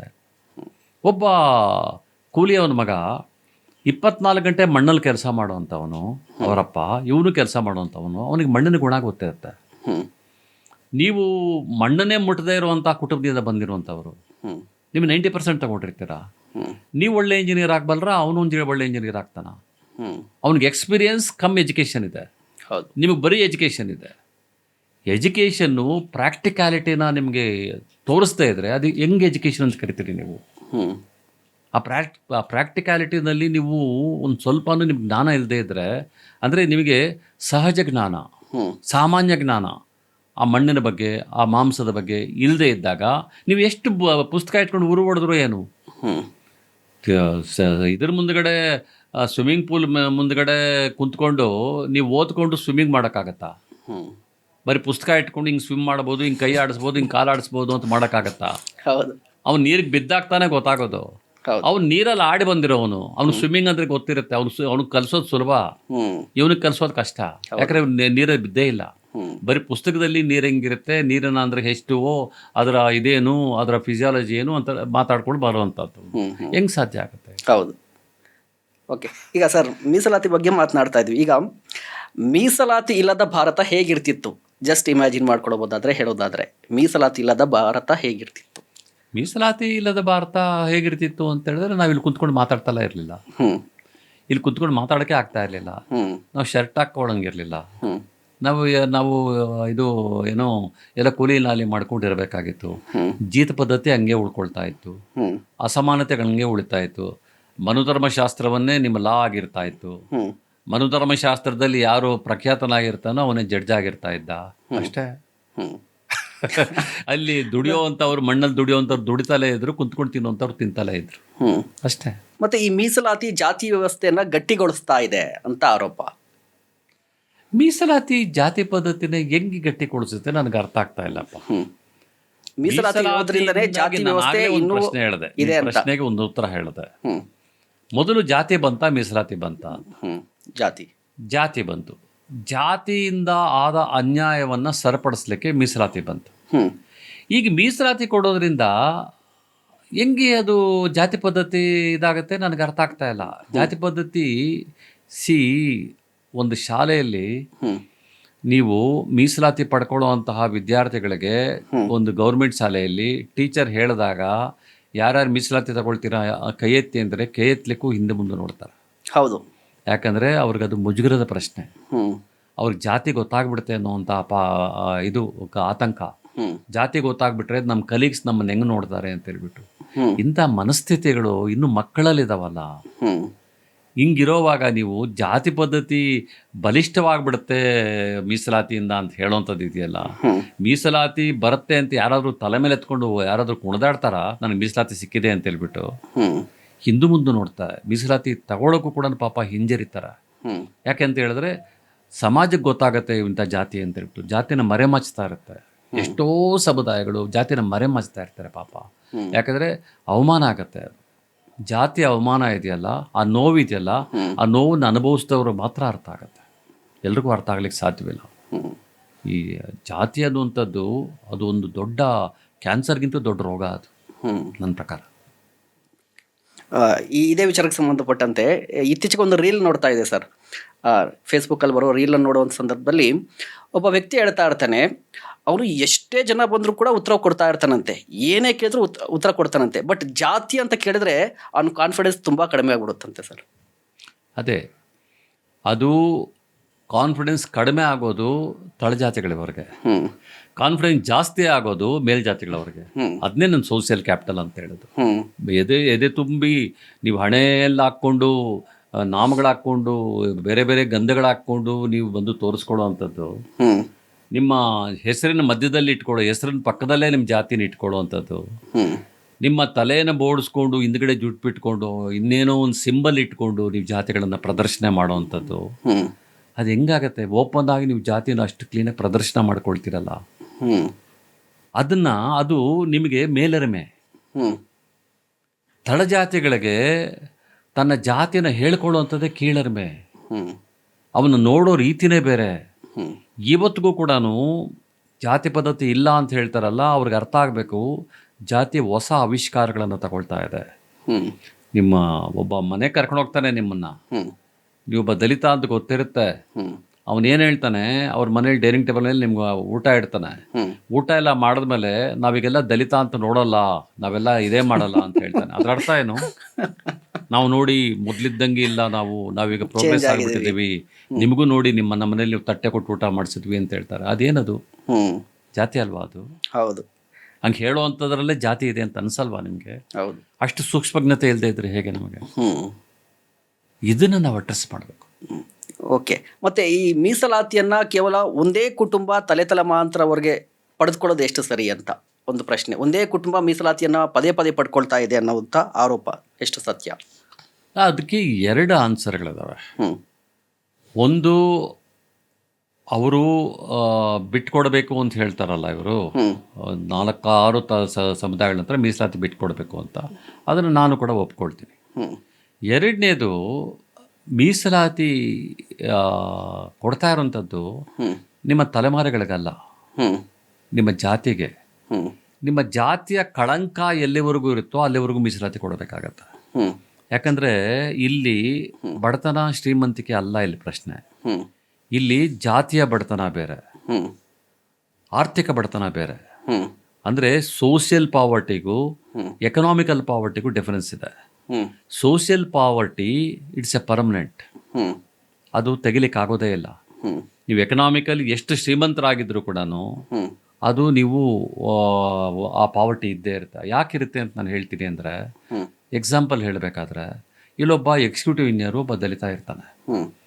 ಅವನು ಇಲ್ಲಿ ಎಲ್ಲ ದಲಿತತ್ವವನ್ನು ಬಿಟ್ಬಿಟ್ಟು ಅವನು ಅಪ್ಪರ್ ಕ್ಯಾಸ್ಟ್ ಬ್ರಾಹ್ಮಣರ ರೀತಿಯಲ್ಲಿ ಬದುಕ್ತಾ ಇರ್ತಾನೆ. ಅವನ ಕಾಂಟ್ಯಾಕ್ಟ್ಸ್ ಎಲ್ಲ ಅವ್ರ ಜೊತೆಯಲ್ಲೇ ಇರುತ್ತೆ. ಅವನು ಇದಕ್ಕೆ ತಾನು ಬ್ರಾಹ್ಮಣಿಸಮ್ನ ಇಷ್ಟಪಡ್ತೀನಿ ಅಂತ ತೋರಿಸ್ಕೊಳ್ಳೋಕ್ಕೆ ಗಣೇಶೋಮಗಳನ್ನು ಮಾಡ್ತಾನೆ, ಸತ್ಯನಾರಾಯಣ ಪೂಜೆಗಳನ್ನು ಮಾಡ್ತಾನೆ, ವ್ರತಗಳನ್ನು ಮಾಡ್ತಾನೆ, ಹಣೆ ತುಂಬ ಕುಂಕುಮಗಳನ್ನು, ಭಂಡಾರಗಳನ್ನು, ನಾಮಗಳನ್ನು ಇಟ್ಕೊಂಡು ಓಡಾಡ್ತಾನೆ. ಅವನ ಇಡೀ ಫ್ಯಾಮಿಲಿ ಬ್ರಾಹ್ಮಣೈಸ್ ಆಗಿ ಇರುತ್ತೆ. ಓಕೆ. ಒಂದು ದಿವಸ ಅವನು ಸತ್ತೋಗ್ತಾನೆ. ಸತ್ತೋದಾಗ ಅವನ ಬಾಡಿನ ಊರಿಗೆ ಎತ್ಕೊಂಡು ಹೋಗ್ತಾರೆ. ಊರಲ್ಲಿ ಅವನನ್ನು ಜನರಲ್ ಸ್ಮಶಾನದಲ್ಲಿ ಹೂಳಲಿಕ್ಕೆ ಬಿಡ್ತಾರಾ? ಇಲ್ಲ. ಇಷ್ಟೆಲ್ಲ ಮಾಡಿದ್ನಲ್ಲ ಅವನು. ಹೌದು, ಬದುಕಿದ್ದಾಗ. ಅಂದ್ರೆ ಅದನ್ನೇನಂತ ಕರಿತೀವಿ ನಾವು? ಆ ಪಾವರ್ಟಿ, ಇದನ್ನ ಏನಂತ ಕರಿತೀರಿ? ಸೋಷಿಯಲ್ ಪಾವರ್ಟಿ ಅಲ್ವಾ ಅದು? ಅಂದರೆ ಜಾತಿ ನೀನು ಬಿಟ್ಟರು ನಿನ್ನನ್ನು ಬಿಡಲ್ಲ ಜಾತಿ ಅನ್ನೋದು. ಇದು ಭಾಳ ಇಂಪಾರ್ಟೆಂಟ್. ಅಲ್ಲಿ ಆ ಗ್ರಾಮದ ಮನಸ್ಥಿತಿ ಹೆಂಗಿದೆ ಅಂತ ಹೇಳಿದ್ರೆ, ಇವನು ನಗರದಲ್ಲಿ ಎಷ್ಟೇ ಬ್ರಾಹ್ಮಣೈಸ್ ಆಗಿದ್ರೂ ಕೂಡ, ಎಜುಕೇಟ್ ಆಗಿದ್ರೂ ಕೂಡ, ದುಡ್ಡು ಮಾಡಿರ್ಬೋದು, ಕಾಸು ಮಾಡಿರ್ಬೋದು, ಎಲ್ಲ ಮಾಡಿರ್ಬೋದು, ಕಡೆಗೆ ಅವನ ಅಂತ್ಯ ಸಂಸ್ಕಾರ ಬಂದಾಗ ಅವನ ಜಾತಿಯ ಒಂದೇ ಆಗುತ್ತೆ. ಅವನ ದಲಿತರ ಸ್ಮಶಾನದಲ್ಲೇ ಹುಡಬೇಕಾಗತ್ತೆ. ಇಂಥ ಎಕ್ಸಾಂಪಲ್ಸ್ ನಾನು ಯಾಕೆ ಹೇಳ್ತಿದ್ದೀನಿ ಅಂತಂದರೆ, ಇದು ಕಾಮನ್ ಮ್ಯಾನ್ಗೆ ಈ ರಿಸರ್ವೇಷನ್ ಅರ್ಥ ಆಗಿಸ್ಬೇಕಾದ್ರೆ ನಾವು ಇದನ್ನೆಲ್ಲವನ್ನೂ ಹೇಳಬೇಕಾಗತ್ತೆ. ಅನೇಕವು ರಿಲೆವೆನ್ಸ್ ಇರ್ಬೋದು, ಇನ್ನೂ ಭಾಳಷ್ಟು ರಿಲೆವೆನ್ಸ್ ಇಲ್ಲದೇನೂ ಇರ್ಬೋದು ನಾನು ಹೇಳ್ತಾ ಇರೋಂಥ ಮಾತುಗಳು, ಆದರೆ ಅವು ಸತ್ಯಗಳಂತೂ ನಿಜ, ಅವು ವಾಸ್ತವಗಳು. ಬಟ್ ಹಾಗಂತ ಹೇಳಿ ಸರ್, ಒಂದೇ ಕುಟುಂಬ ಪದೇ ಪದೇ ಮೀಸಲಾತಿಯನ್ನು ಪಡೆಯೋದು ಎಷ್ಟು ಸರಿ ಅಂತ ಕೇಳ್ತಾರೆ. ಫಾರ್ ಎಕ್ಸಾಂಪಲ್ ಹೆಸರು ಕೂಡ ತಗೊಳ್ತೀನಿ. ಈಗ ರಾಜಕೀಯ ಮೀಸಲಾತಿ ಅಂತ ಬಂದರೆ ಮಲ್ಲಿಕಾರ್ಜುನ ಖರ್ಗೆ ಅವರು, ಅವರ ಪುತ್ರ KH ಮುನಿಯಪ್ಪ. ಸೊ ದಲಿತ ಸಮುದಾಯ ಅಂತ ಹೇಳಿದ್ರೆ ಇವರಿಬ್ಬರೇ ಹೆಚ್ಚಾಗಿ ಕಾಣಿಸ್ಕೊತಾ ಇದ್ದಾರೆ, ಬೇರೆಯವ್ರಿಗೆ ಅವಕಾಶ ಸಿಗ್ತಾ ಇಲ್ವಲ್ಲ ಅಂತ ಆರೋಪ ಕೂಡ ಇದೆಯಲ್ವಾ? ಸೊ ಈಗ ಮಲ್ಲಿಕಾರ್ಜುನ ಖರ್ಗೆ ಅವರು AICC ಅಧ್ಯಕ್ಷರಾಗಿದ್ದಾರೆ, ಅವರು ಆರ್ಥಿಕವಾಗಿ ಸಬಲರಾಗಿದ್ದಾರೆ. ಸೊ ಜನರಲ್ ಕ್ಷೇತ್ರದಲ್ಲಿ ಕಾಂಪೀಟ್ ಮಾಡುವಂಥ ಎಲ್ಲ ಸಾಮರ್ಥ್ಯ ಇರುತ್ತಲ್ವಾ? ಸೊ ಮೀಸಲಾತಿ ಕ್ಷೇತ್ರವನ್ನು ಬೇರೊಬ್ಬ ದಲಿತನಿಗೆ ಕೊಡ್ಬೋದಲ್ವಾ ಅಂತ ಮಾತು ಕೂಡ ಬರುತ್ತಲ್ವಾ? ಹಾಗಾದರೆ ಯಾಕೆ ಜಡ್ಜಸ್ ಮಕ್ಕಳು ಜಡ್ಜಸ್ ಆಗ್ತಾ ಇದ್ದಾರೆ? ಆಗಬಾರ್ದಲ್ಲ ಅವರು. ಯಾಕೆ IAS ಆಫೀಸರ್ಸ್ ಮಕ್ಕಳು IAS ಆಗ್ತಾ ಇದ್ದಾರೆ? ಆಗಬಾರ್ದಲ್ವಾ ಅವರು? ನೀವು ಒಬ್ಬ ಇನ್ಫೋಸಿಸ್ಸೋ ಅಥವಾ ಇನ್ಯಾವುದೋ ಒಂದು ಕಂಪ್ನಿಯ ಯಜಮಾನರು ನೀವಾಗ್ಬೋದು, ನಿಮ್ಮ ಮಕ್ಕಳಾಗ್ಬೋದು, ನಿಮ್ಮ ಅಳಿಯಂದ್ರಾಗ್ಬೋದು, ಎಲ್ಲ ಆಗ್ಬೋದು. ಒಂದು ರಾಜಕಾರಣದಲ್ಲಿ ಒಬ್ಬ ದಲಿತನ ಮಗ ಇನ್ನೊಬ್ಬ ಅವನು ಪವರ್ ತಗೊಳ್ತಾರೆ ಅಂದ ತಕ್ಷಣ ಯಾಕೆ ಕಣ್ಣೂರಿ ಆಗುತ್ತೆ? ನನಗೆ ಅರ್ಥ ಆಗ್ತಾ ಇಲ್ಲ ನನಗಿದು. ಇದು IAS ಅಲ್ಲಿದೆ, IPS ಅಲ್ಲಿದೆ, IFS ಅಲ್ಲಿದೆ, ಜುಡಿಷಿಯರಿನಲ್ಲಿದೆ, ರಾಜಕಾರಣದಲ್ಲೂ ಇದೆ. ಎಷ್ಟು ಜನ ರಾಜಕಾರಣಿಗಳ ಮಕ್ಕಳು ರಾಜಕಾರಣಿಗಳಾಗಿಲ್ಲ? ಎಷ್ಟು ಜನ ತಾತ ಮಿನಿಸ್ಟರ್ ಆಗಿರ್ತಾನೆ, ಮಗ ಮಿನಿಸ್ಟರ್ ಆಗಿರ್ತಾನೆ, ಮೊಮ್ಮಗ ಮಿನಿಸ್ಟರ್ ಆಗಿರ್ತಾನೆ. ಇದು ಕೂಡ ಫ್ಯಾಮಿಲಿಯಲ್ಲಿ ಬರ್ತಾ ಇದೆಯಲ್ಲ. ಇದನ್ನ ಯಾಕೆ ಯಾರು ಅಡ್ರೆಸ್ ಮಾಡಲ್ಲ, ಯಾರು ಪ್ರಶ್ನೆ ಮಾಡಲ್ಲ? ಯಾಕೆ ಬರೀ ಇದ್ರನ್ನ ಮಾತ್ರ ಯಾಕೆ ಕೇಳ್ತಾರೆ? ಇದು ಎಲ್ಲ ಭಾಗಗಳಲ್ಲೂ ಇದೆ. ಅರ್ಥ ಆಯ್ತಾ? ಬರೀ ಇದರಲ್ಲಿ ಮಾತ್ರ ಇಲ್ಲ, ಬರೀ ಮಲ್ಲಿಕಾರ್ಜುನ ಖರ್ಗೆ ಫ್ಯಾಮಿಲಿಯಲ್ಲಿ ಮಾತ್ರ ಇಲ್ಲ. ಇದು ದೇವೇಗೌಡರ ಫ್ಯಾಮಿಲಿಯಲ್ಲೂ ಇದೆ, ಇದು ಯಡಿಯೂರಪ್ಪನ ಫ್ಯಾಮಿಲಿಯಲ್ಲೂ ಇದೆ. ಇದನ್ನ ಯಾಕೆ ಮಾತಾಡಲ್ಲ ನಾವು? ಇದನ್ನು ಕೂಡ ನಾವು ಅಡ್ರೆಸ್ ಮಾಡಬೇಕಲ್ವಾ? This is my thing. Okay. ಮತ್ತು ಈಗ OBCಯಲ್ಲಿ ಕೆನೆಪದರ ಮೀಸಲಾತಿ ವ್ಯವಸ್ಥೆ ಇದೆ, ಬಟ್ SC STಯಲ್ಲೂ ಕೂಡ ಬರಬೇಕು ಅಂತ ನಿಮ್ಗೆ ಅನಿಸ್ತಾ ಇದೆಯಾ? ಆ ರೀತಿ ಕೆನೆಪದರ ಮೀಸಲಾತಿ, ಕ್ರೀಮಿ ಲೇಯರ್ SC STನಲ್ಲಿ ಕೆನೆಪದರ ಮೀಸಲಾತಿನ ಖಂಡಿತ ಬರಬಾರ್ದು. ಅದೇ ರೀತಿಯಲ್ಲೇ OBCನಲ್ಲಿರುವಂತಹ ಕೆನೆಪದರನ ಕೂಡ ತೆಗೆದಾಕಬೇಕು ಅಂತ ಆರ್ಗ್ಯೂ ಮಾಡೋವಂಥ. ಯಾಕೆ ಅಂತ ಹೇಳಿ. ಮತ್ತೆ ಈಗ ಯಾರು ಮೀಸಲಾತಿಯನ್ನು ಪಡೆದುಕೊಂಡಿಲ್ಲೋ ಅವರಿಗೆ ಹೊಸ ಅವಕಾಶಗಳು ಹೇಗೆ ಸಿಗುತ್ತೆ ಅಂತ ಫಾರ್ ಎಕ್ಸಾಂಪಲ್ ಹೇಳೋದಾದರೆ, ಈಗ ರಾಜ್ಯದಲ್ಲಿ 224 ವಿಧಾನಸಭಾ ಕ್ಷೇತ್ರಗಳು ಮೀಸಲಾತಿಗೆ SCಗೆ ಅಂತ ಒಂದಿಷ್ಟು ಕ್ಷೇತ್ರಗಳನ್ನು ಮೀಸಲಿಟ್ಟಿದ್ದಾರೆ. ಆ ಕ್ಷೇತ್ರದಲ್ಲಿ ಅಪ್ಪ ಸ್ಪರ್ಧೆ ಮಾಡಿರ್ತಾನೆ, ಮಗ ಸ್ಪರ್ಧೆ ಮಾಡ್ತಾ ಇರ್ತಾನೆ, ಮುಂದೆ ಮೊಮ್ಮಗ ಸ್ಪರ್ಧೆ ಮಾಡ್ತಾನೆ. ಹಾಗಾದರೆ ಹೊಸ ನಾಯಕ ಹುಟ್ಕೊಳ್ಳೋದು ಹೇಗೆ? ಅವರೇ ಕಂಟಿನ್ಯೂ ಆದರೆ ಹೊಸಬ್ರು ಹೇಗೆ ಬರ್ತಾರೆ ಅಂತ ಪ್ರಶ್ನೆ. ಪೊಲಿಟಿಕಲ್ ರಿಸರ್ವೇಷನ್ ಬಗ್ಗೆ ಹೇಳ್ತಾರೆ. ಪೊಲಿಟಿಕಲ್ ನಾನು ಎಕನಾಮಿಕಲ್ ರಿಸರ್ವೇಷನ್ನ ಹೇಳಿಬಿಟ್ಟು ಆ ಪೊಲಿಟಿಕಲ್. Okay okay. ಈಗ ಸಂವಿಧಾನದಲ್ಲಿ ನಮಗೆ ಆಸ್ಪದ ಇರುವಂಥದ್ದು ಆರ್ಥಿಕ ಅಸಮಾನತೆನ ಅಥವಾ ಸಾಮಾಜಿಕ ಅಸಮಾನತೆ ಮತ್ತು ಶೈಕ್ಷಣಿಕ ಅಸಮಾನತೆನ. Article 15(4) and 16(4) of the constitution ಹೇಳುವಂಥದ್ದೇನು, ಅದು ಸಾಮಾಜಿಕ ಅಸಮಾನತೆ ಮತ್ತು ಶೈಕ್ಷಣಿಕ ಅಸಮಾನತೆ ಬಗ್ಗೆ ಮಾತಾಡುತ್ತೆ. ಆರ್ಥಿಕ ಅಸಮಾನತೆ ಬಗ್ಗೆ ಅದು ಮಾತಾಡಲ್ಲ. ಓಕೆ, ಅರ್ಥ ಆಯ್ತಾ? ಅದರಿಂದಾಗಿ ಇದಾಗತ್ತೆ ಅನ್ನೋದು. ನೆಕ್ಸ್ಟ್ ನೀವೇನು ಹೇಳ್ತಾ ಇದ್ದೀರಿ, ಈ ಇದ್ರ ಬಗ್ಗೆ ಹೇಳ್ತಾ ಇದ್ದೀರಿ ನೀವು, ಅವರು ರಾಜಕೀಯ ಅದನ್ನು ನಾವು ನಿಜವಾಗಲೂ ಅದನ್ನ ನಾವು ಅಡ್ರೆಸ್ ಮಾಡಬೇಕಾಗಿರೋದೆ, ಅದನ್ನ ಹೇಳಬೇಕಾಗಿರೋಂಥದ್ದು. ಅದನ್ನು ಯೋಚನೆ ಮಾಡಬೇಕಾಗಿರೋದು ಯಾರು? ಪೊಲಿಟಿಕಲ್ ಪಾರ್ಟಿ ಯೋಚನೆ ಮಾಡಬೇಕಾದ್ರೆ ಅವ್ರಿಗೆ ಟಿಕೆಟ್ ಕೊಡಬೇಕಾ ಬೇಡವಾ ಅಂತ. ಅದು ಇವಾಗ ಬರೀ ಕಾಂಗ್ರೆಸ್ಸಲ್ಲೇ ಒಂದರಲ್ಲೇ ಇದೆಯಾ ಅಥವಾ BJPಯಲ್ಲೂ ಇದೆಯಾ ಅಥವಾ ಬೇರೆ ಬೇರೆ JDS ಅಲ್ಲೂ ಇದೆಯಾ? ಎಲ್ಲದರಲ್ಲೂ ಇದೆ ಅಂತ. ರಾಜಕೀಯ ಪಕ್ಷಗಳು ಹಂಗಿದ್ದಾಗ ಈ ಪ್ರಶ್ನೆ ಎಲ್ಲಿ ಇದಾಗತ್ತೆ, ರಿಲೆವೆಂಟ್ ಆಗತ್ತೆ? ಈ ಪ್ರಶ್ನೆಯಿಂದ ರಿಲೆವೆನ್ಸಿ ಇರಲ್ವಲ್ಲ. ಇದು ಹೇಳ್ತಾ ಇರುವಂಥ ಪ್ರಶ್ನೆ.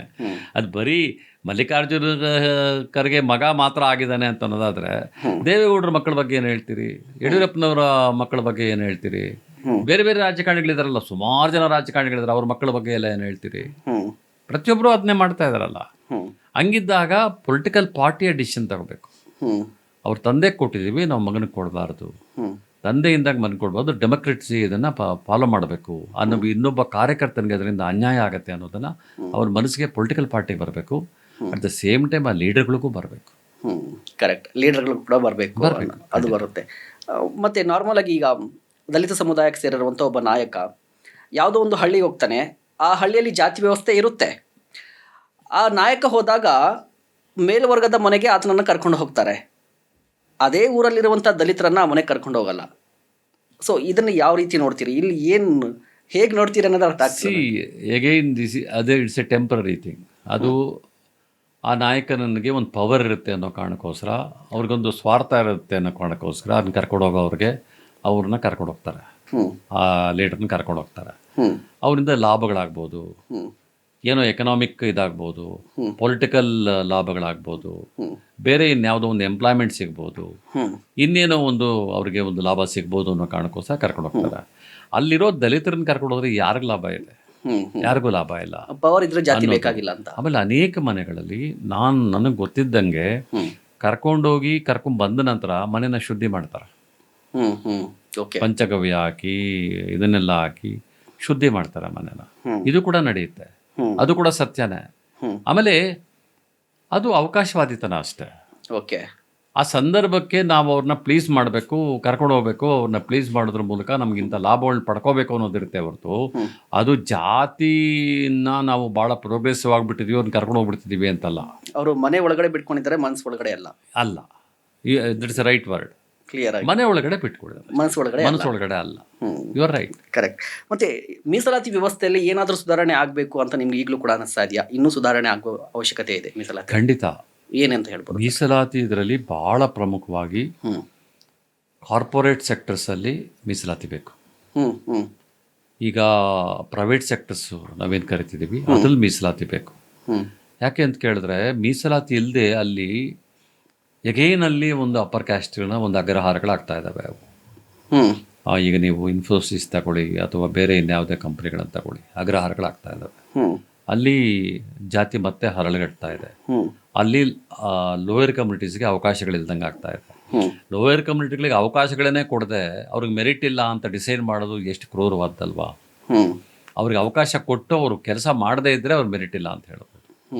ಅವಕಾಶಗಳನ್ನೇ ಕೊಡದೆ ಅವ್ರಿಗೆ ಮೆರಿಟ್ ಇಲ್ಲ ಅದರಿಂದ ತಗೊಳ್ಳಲ್ಲ ಅಂತ ಹೇಳೋಂಥದ್ದೆಲ್ಲ. ನೀವು ಯಾವ ಮೆರಿಟ್ನ ಅಳತೆ ಮಾಡುವಂಥ ಮಾನದಂಡ ಯಾವುದಂಗಾದರೆ ನಿಮ್ಮದು?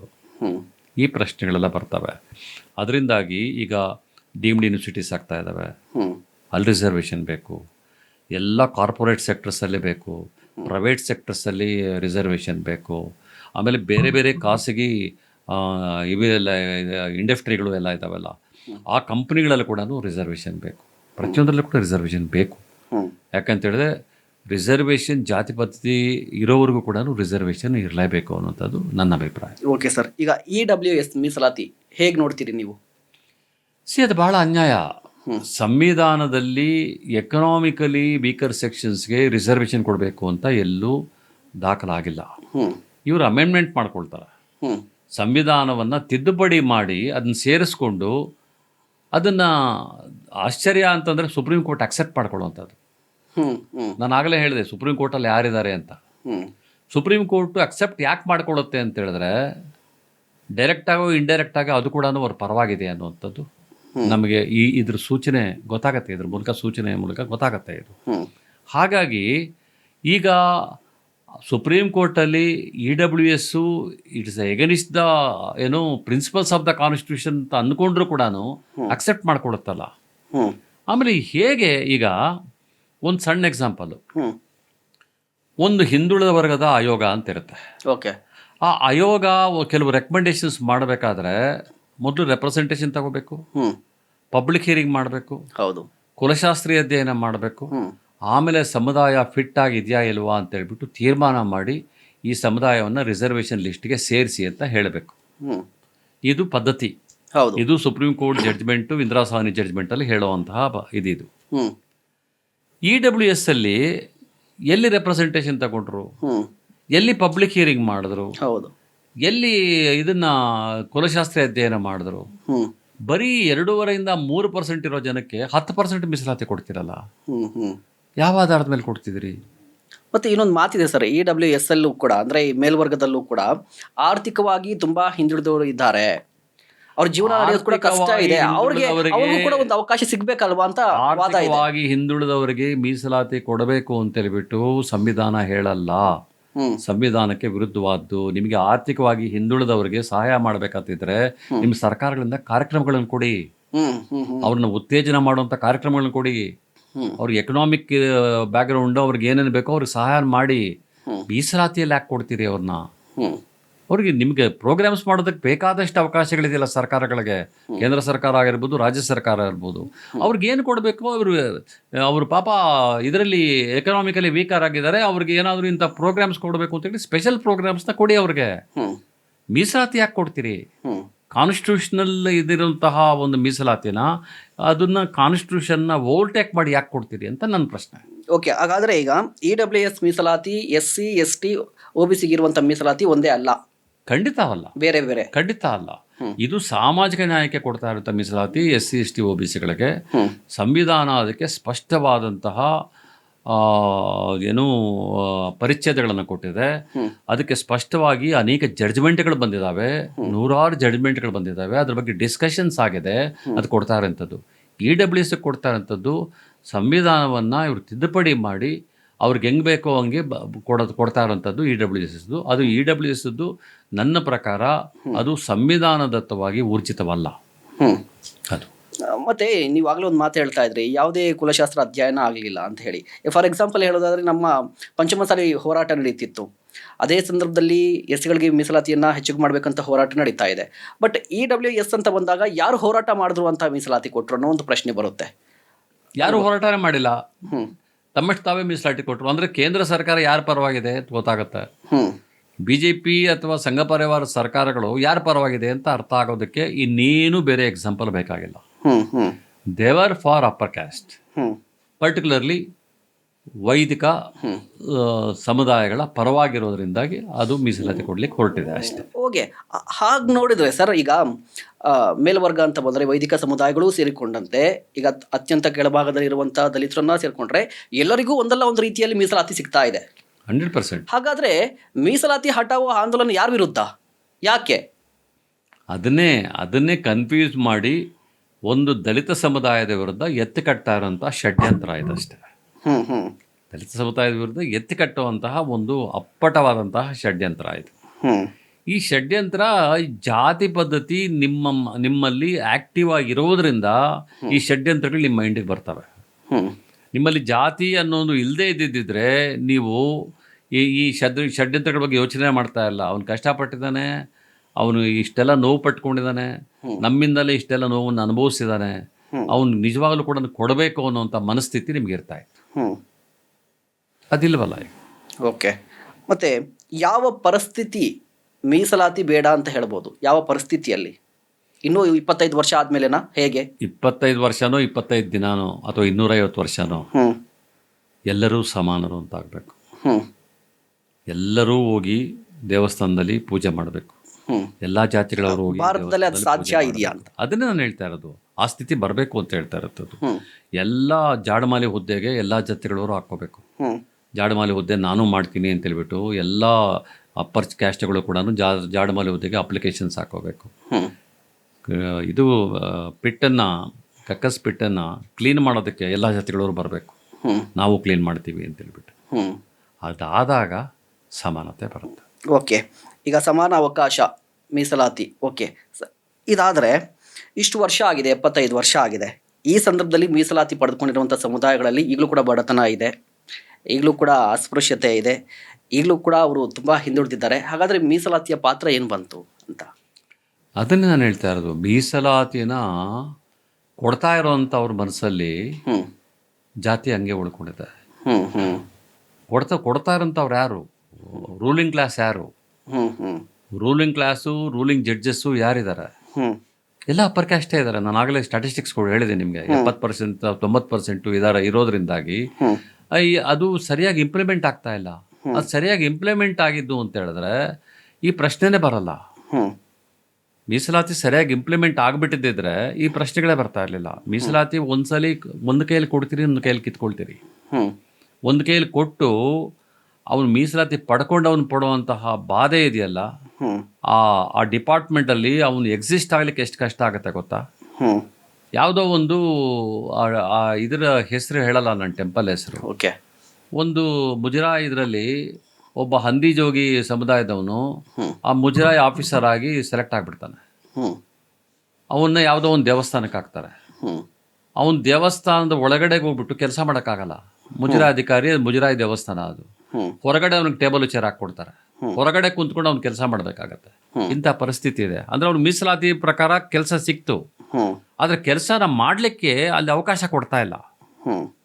ಇದೊಂದು ಸಣ್ಣ ಎಕ್ಸಾಂಪಲ್ ಆಗಿ ಹೇಳ್ತಾ ಇದ್ದೀನಿ. ಹೌದು, ಈ ಸಾಧ್ಯತೆಗಳನ್ನ ನಾವು ಯೋಚನೆ ಮಾಡಬೇಕು. ಇವತ್ತು ದಲಿತ ವರ್ಗದಿಂದಲೋ ಅಥವಾ ಅತ್ಯಂತ ತಳವರ್ಗದಿಂದ OBC ವರ್ಗದಿಂದ ಯಾರೊಬ್ಬ ಜಸ್ಟಿಸ್ ಆಗಿಬಿಡ್ತಾರೆ. ಆ ಜಡ್ಜಿಗೆ ಎಂಥ ಕೇಸಸ್ ಕೊಡ್ತಾರೆ, ಎಂಥ ಕೇಸಸ್ನ ಹ್ಯಾಂಡಲ್ ಮಾಡ್ತಾನೆ ಆ ಜಡ್ಜ್. ಪಾಪ ಅವನ್ನೆಲ್ಲಿಟ್ಟಿರ್ತಾರೆ? ಮಿನಿಸ್ಟ್ರಿ ಜೊತೆ ಅವನು ಕೆಲಸ ಮಾಡಲಿಕ್ಕೆ ಸಾಧ್ಯ ಆಗ್ತಾ ಇದೆಯಾ? ಈ ಪ್ರಶ್ನೆಗಳೆಲ್ಲ ಅನೇಕ ಕಡೆ ಬರ್ತಾ ಇದ್ದಾವೆ. ನೀವೆಲ್ಲಿ ಕೆಲಸ ಸಿಕ್ಕಿದ್ರು ಕೂಡ ಅವರು they have to face this caste discrimination. ಮೀಸಲಾತಿ ವಿರೋಧಿಗಳಿಗೆ ನೀವೇನು ಹೇಳ್ತೀರಿ ಅಂತ ಒಂದು ಸ್ಟ್ರಾಂಗ್ ಮೆಸೇಜ್? ಮನುಷ್ಯರಾಗಿ, ಕನಿಷ್ಠ ಮನುಷ್ಯರಾಗಿ ನಿಮ್ಮ ಹೃದಯ ವೈಶಾಲ್ಯತೆ ಇದೆಯಲ್ಲ ಅದನ್ನ ಬೆಳೆಸ್ಕೊಳ್ಳಿ. ಈ ಸಿಸ್ಟಮ್ ಹೆಂಗಿದೆ ಅನ್ನೋದನ್ನು ಅರ್ಥ ಮಾಡ್ಕೊಳ್ಳಿ. ಈ ಸಿಸ್ಟಮಲ್ಲಿ ನಾವು ಎಷ್ಟು ಶೋಷಣೆ ಮಾಡಿದ್ದೀವಿ ಇನ್ನೊಂದು ವರ್ಗಾನ ಅನ್ನೋದನ್ನು ಒಂದು ಸಾರಿ ಯೋಚನೆ ಮಾಡಿ. ನಮ್ಮ ಅಪ್ಪಂದರು, ನಮ್ಮ ತಾತಂದರು, ನಮ್ಮ ಮುತ್ತಾತಂದರು ಏನೇನು ಅನ್ಯಾಯ ಮಾಡಿದಾರೆ ಅನ್ನೋದನ್ನು ಯೋಚನೆ ಮಾಡ್ಕೊಳ್ಳಿ. ಈಗ ಬದುಕ್ತಾ ಇರೋರ್ನಾದರೂ ನಮ್ಮ ಜೊತೆಲಿ ಸಮಾನವಾಗಿ ಬದುಕೋಕೆ ಬಿಟ್ಕೋಣ ಅಂತ ನಿಮ್ಮ ವೈಶಾಲ್ಯತೆನ, ಹೃದಯ ವೈಶಾಲ್ಯತೆನ ಮೆರೀರಿ. ಓಕೆ. ಈ ಮೂರ್ಖರ ಮಾತಿಗಿಂತ ಬುದ್ಧಿವಂತರ ಮೌನ ತುಂಬ ಅಪಾಯಕಾರಿ ಅಂತ ಹೇಳ್ತಾರೆ ನಾರ್ಮಲ್ ಆಗಿ.